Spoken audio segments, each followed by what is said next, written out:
good morning, good morning. My name is LouAnn and welcome to my kitchen. That coffee's a brewing and you know there's some sweet iced tea in that icebox. Well, I have decided for the month of August, we're going to dive deeper into this cookbook. There are so many yummy recipes on here. In here, of course, I'm going to do at least a bread a week out of this cookbook, but I'm going to do a little bit more on that.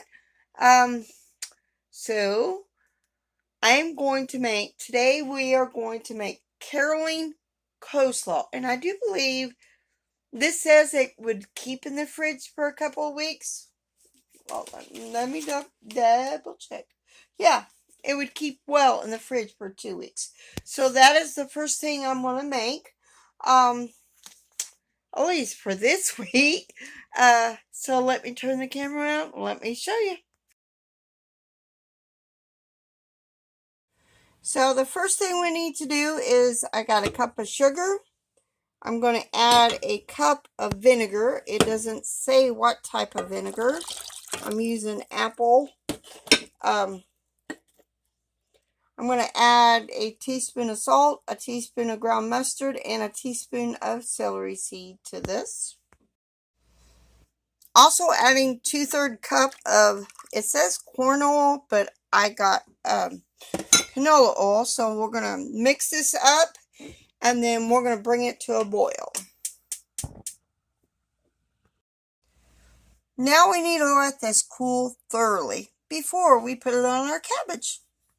So let's put this coleslaw together. And I cheated. I got a package at Walmart of tri-colored coleslaw. I cheated.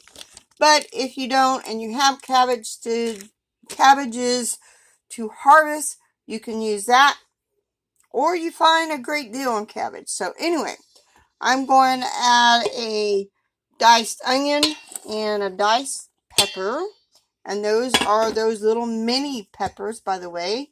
So now, let's make our dressing for this.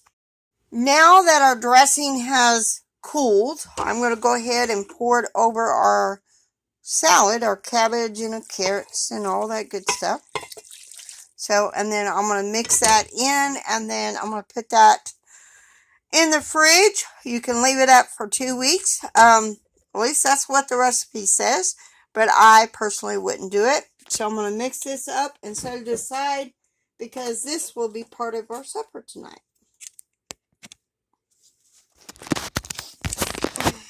Come on.